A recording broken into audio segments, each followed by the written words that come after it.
Well, hello, true gardeners. Welcome back. Today's video is kind of a hard one to make.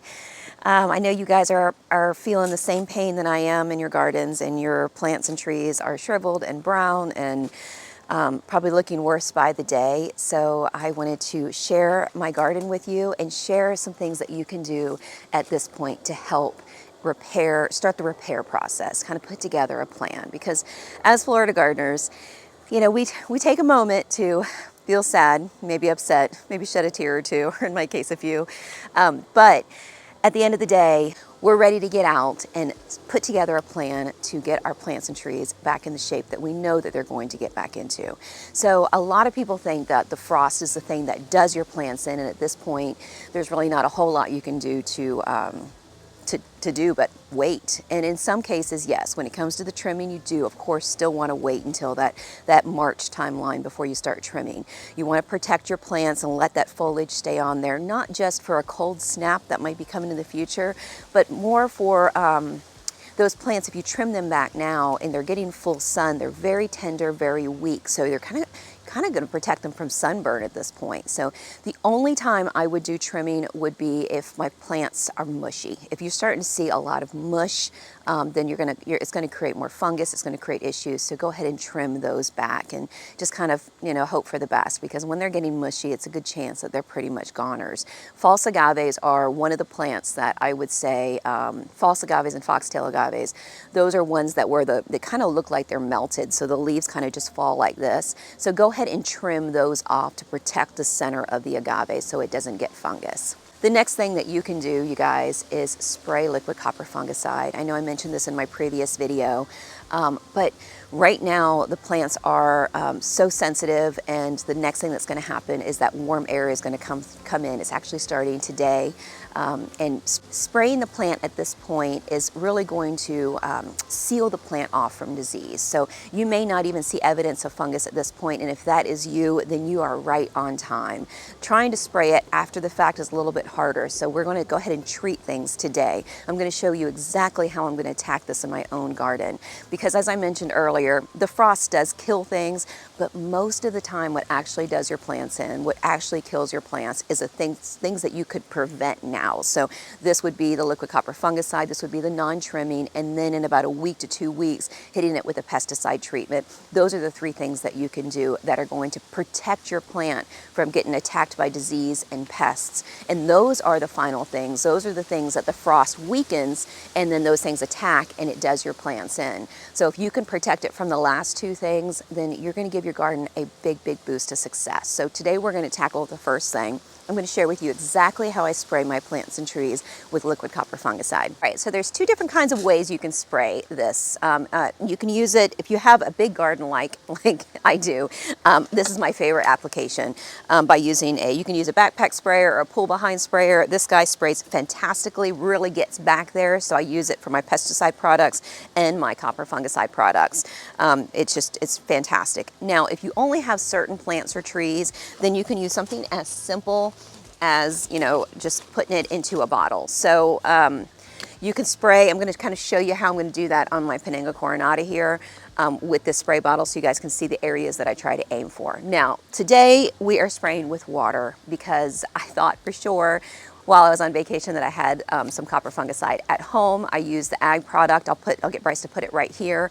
It is my favorite product to do, the active ingredients. It just really works for my garden. But I forgot that I hit it just before the frost and used the last bit of it. So Amazon's not delivering until tomorrow. That means Sunday. However, I know you guys need to get this done on your weekends home. So I wanted to get this video out for you today.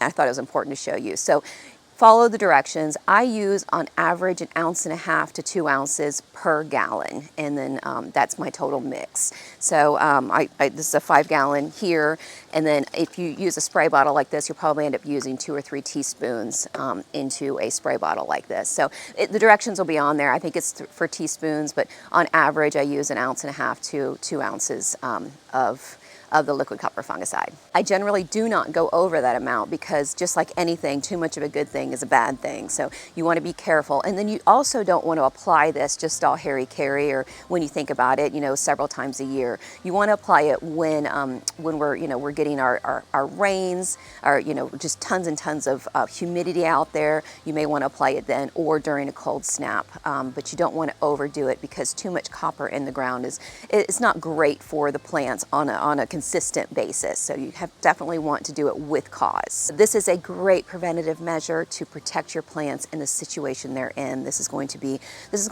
life-saving to some of these plants in my garden. Sorry, Red. Always wants to get in the action. All right, you guys, so right now we're spraying with water, but just pretend it is liquid copper fungicide mixed with water. This is my poor Penanga coronata. When you have a palm tree, it's really, really important to spray not just the leaves, but in the crown itself. Look at this cat. No way. I cannot believe he's up there. Mister, you don't want to get poked by those thorns. Sorry, squirrel. Okay, so when you have a palm tree, you want to make sure that you spray in the crown of the palm tree. So everywhere where there is a leaf that's coming out, you want to spray inside that leaf. You want to hit that area really well. So all of these little crevices where new fronds come out, that is an important part because that is where fungus starts. Of course, you want to hit the rest of the tree. And when I do this, you guys, I don't wear gloves, but I do, you know, put on some sunglasses, and it is a product that you want to kind of protect yourself from. Oh, and one more thing. If it's super windy outside, you want to either wait until that wind dies down or spray very, very conservatively because this product stains. If you have a deck nearby, a rock nearby, you can get little speckles onto those things. So try to do it not when it's windy, if at all possible. So just like I said, we're getting on the inside, and then it's time just to kind of hit all of the outskirts of the plants and trees. Okay, now I'm going to do it with my backpack sprayer. And you can really see how this just covers this girl here. Poor thing. She is just in such bad shape. And then you just hit all of those plants around it. So you can see how this is a much faster situation right here. Really gets in and gets all around to the base of the plants and trees and all of those crevices and really covers it well. I feel like we invited her to a party that she was not dressed for. She is just not happy. So it's as simple as that, you guys. If you have a pump sprayer, of course, it's gonna go much, much faster. This is one of my favorite products. I will put the link in the description if you guys are looking for a really good overall sprayer. This has been fantastic for me. Holds just enough product to get me through my whole garden when I'm using pesticide treatment. So let me just reiterate, no matter the size of the tree, the crown of the tree is the most important part of the tree. If the whole palm frond grouping is brown, that's a super sad thing, but it's the crowns that we want to protect because that's where the new frond growth is going to come in. So when I spray, I am aiming for those crowns of those trees, and then where all the fronds pop out, all of those little crevices there. Those are the things that you're really focusing on. And it's like you're sealing it off. You're protecting that tree, those plants, from any bacteria, any fungus, anything that's going to kind of come in the next day or two, which it's happening. All right, so now that I've sung the praises of liquid copper fungicide and how great it's going to be for your plants, there are a few plants in my garden that I am not going to touch with that product. Bromeliads are one of them. Anything that you have in your garden that holds a little bit of water, like bromeliads do, liquid copper fungicide is out for those. It's going to cause them to pretty much die. That just sits in those cups, so it'll completely stain them up, and it's just not a good look for those. So I'm going to avoid those entirely and hope for the best with my bromeliads. The agaves, you would think it would be the same way, but as long as you spray early in the morning, by midday, all of that is dried up. So it's perfectly fine to spray your agaves, the inside of your agaves, with liquid copper fungicide. And you're going to want to do that with those because they're going to have, like I said, some of that mushiness around them. So protecting them is important. And just as I mentioned, the earlier part of the day is the best time to spray that product. So if you're early risers, before that wind takes off, before that heat comes in, that is the best time to spray because it gives time for everything to dry out through the middle of the day and you don't have any sitting product on your plants and trees. You can also do it towards the end of the evening. You kind of want to avoid that middle section of the day, but by far I always find I get the best results early morning to spray that product. All right, so now that you've protected your plants and you feel like you're off to a good start, you definitely want to keep up with that watering. So right now I have my irrigation zone set to every day for 15 minutes per zone. I'm going to do that probably for a few more days. I like to do that for a solid week after a frost, and then I'm going to cut it back to every other day. And then I would say I'm kind of going to gauge it at that point because as we come into spring, I normally have my irrigation zone set to about 4 days per week for 15 minutes per zone. So I'm probably going to be somewhere in the middle of that. But right now, the whole idea is to give everything a good boost. You've already protected it with a liquid copper fungicide, so you're not worried about fungus. So go ahead and give them that a little bit of extra water to kind of get them going, to kind of fill those roots and promote a little bit more of some protection for them. However, you may be wondering when is a good time to fertilize after this. Please hold off, please wait. You want to do that later. I'm probably going to do that sometime in April. I'm going to gauge it based on how things are looking and how things are starting to pop back. If I'm seeing more green, I might move that up a little bit closer, but I doubt it. I think April is probably going to be the earliest that I'm going to feel comfortable fertilizing. So as I mentioned earlier, there's a couple things that you can do to really kind of get things going off. The next thing would be a pesticide treatment. I use Bifin IT. It's a product that I really like, and it really does a job of keeping the bugs and pests off my plants and trees. However, you want to give that liquid copper fungicide some time to settle in. So you want that to kind of start to work. So I tend to, in normal situations, I tend to wait a week or maybe up to 2 weeks. In this situation, because of how stressed things are right now, I'm going to wait a solid 2 weeks after today's spraying, or tomorrow's spraying, because I'll actually be spraying tomorrow. So give it about a 2 week time period because you don't want to add too much stress to the plants and trees. So in a couple weeks, I'm going to hit it and protect it that way. At that point, we're going to start dialing back the water, and then we're going to start to see the plants do their thing. They're going to start giving you a little bit of green, a little bit of growth. You're going to really get a chance to see what's going to come back and what's not coming back at that point. Patience is required at this moment. I am going to show you kind of how I've checked a few things, and it's still a little bit early to check. I almost probably shouldn't at this point. I should probably give it a couple weeks before scraping back some of the leaves or some of the bark on the trees, just to kind of see how things are, because things can prematurely still show green when it hasn't fully died yet. In a couple weeks, we'll kind of know when you do that scrape with your fingernail on your plants and trees, if that stem is alive or not. And I'll kind of show you an example of one I've done over here. So this poor guy looks super sad. He is in pretty rough shape, and because all I see is his angry thorns, I wasn't quite sure if he's going to make it or not. So I did scrape a little bit of this earlier, and all you do is just peel away. You don't want to do too harsh, but peel away a little bit of the bark there, and you can really see if there's green in here, he's still alive.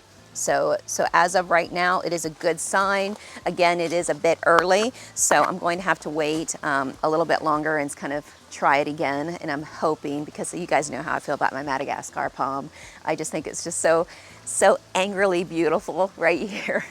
And I hope it makes it through the storm. And when you have a plant or tree like I have here with my croton, you can do the exact same thing to see if it's still alive. Now, I do believe this guy's going to come back. But with this, all you have to really do is just scrape your fingernail, and you can see that green there, and then you know this stem is alive. Now, when I do my trimming in March, that's exactly what I'm going to do. At that point, hopefully a lot of these leaves will have fallen off, because that's the plant's protection. It'll naturally do that on its own. And then what I'll do is I'll scrape at the top And if it's brown here, then I'll continue to scrape as I get lower and lower and lower and closer to the base of the plant. And I'll trim to the point of where green meets brown. So once I start seeing that most of this area at the bottom is nice and green, I will trim off all of the dead, giving that plant that protection, or giving that plant that boost that it's going to need to kind of start promoting new growth. If you trim too early, that puts the plant under more stress than it needs. If you trim, like for instance right now, it's going to force that plant to put out growth. I always tell people when I'm working with them, I'm like, if you don't like the shape of this plant, just trim it and trim it and trim it, because its natural want is to push out growth everywhere you trim it. So when you're trying to create like a chunky little ball of a croton and it's throwing off weird little shoots every which way, the best way to kind of create the shape that you want is to trim it back to make it more compact.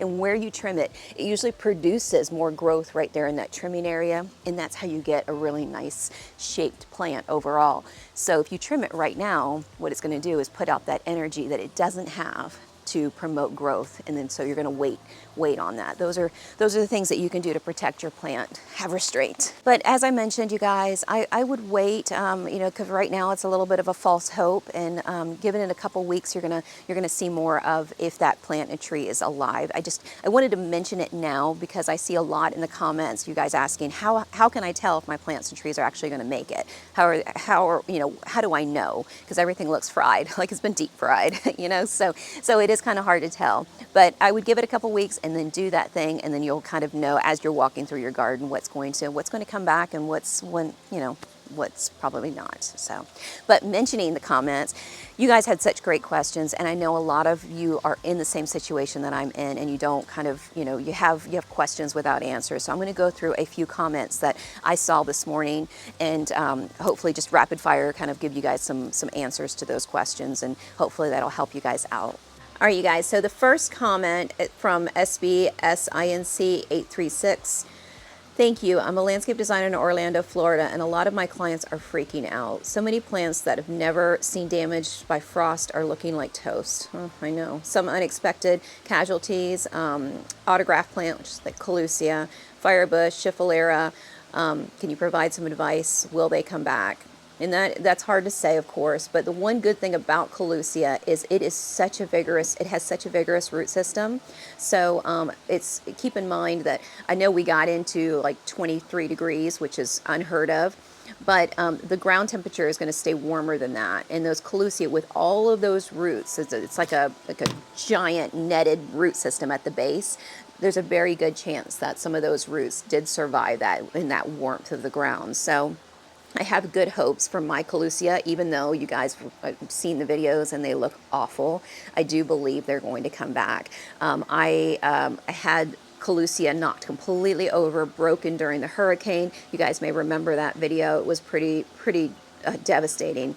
And those Lucies came back. Actually, they just came back very nicely just before the frost. So they're a resilient plant. So don't be afraid to use them in the future. I know this one, it hit hard. Anything with a big giant leaf like that, and we get the wind that we got over this past freeze, is going to get hurt. Firebush are another one, especially, well, both the native and non-native varieties got hit pretty bad, but they also have a very aggressive root system. So there's a very good chance that you're going to have to cut those back. What's great about firebush is you can take them all the way down to the ground and just leave little sprigs, and they'll flush right back out and become beautiful in a matter of months because they're voracious growers. I mean, they're just fabulous. Schiffelera, that's going to be hard because that one, as tough as it is, it can get really mushy. So trying to keep the fungus off of that one is probably going to be the hardest part of getting that plant to come back. If you're able to do that and kind of, you know, selectively cut it without it stressing out too much, then that one may come back. But, you know, that's probably going to be the tougher of the group. The rest of the plants you can leave alone for now and then cut them, you know, late March, early April time frame, and they'll more than likely will pop back on you. So this is an easy one. D. Denise 3260 asks, great video. Is it okay to uncover plants now in all zones of Florida? So thank goodness we are done with the plant blankets for a little while. So yes, of course, it is time to uncover everything. We want to get good sunshine. And that does lead me into, I did tell all of my clients this, and I think I mentioned it in the frost prevention video that I did a few months ago. But when you guys cover, it is a great idea in the daytime when things, are warming up, to go ahead and pull those blankets back and allow some sun to penetrate inside. That'll really help those plants from really just kind of drying out and not getting what they need during that frost. So in the middle of the day, if you guys can uncover and then of course tuck them back in at night, that's going to be great.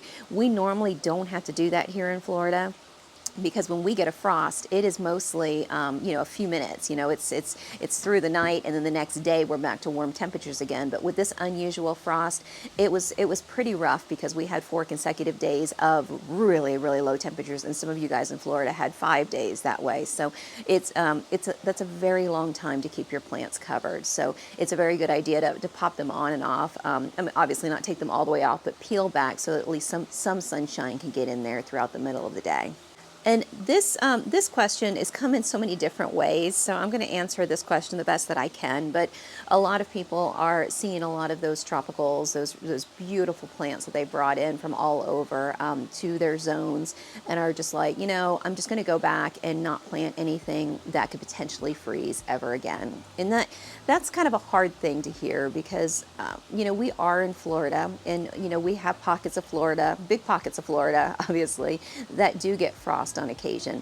And I can understand when you're thinking about your planting maybe 80% of your whole garden to create a microclimate that's going to live, and you're not going to have to worry about it. But as Florida gardeners, we have so many variables, it's a tough place to garden. We have hurricanes that are not kind to our plants and trees, and then now we have unusual temperatures that we're hitting.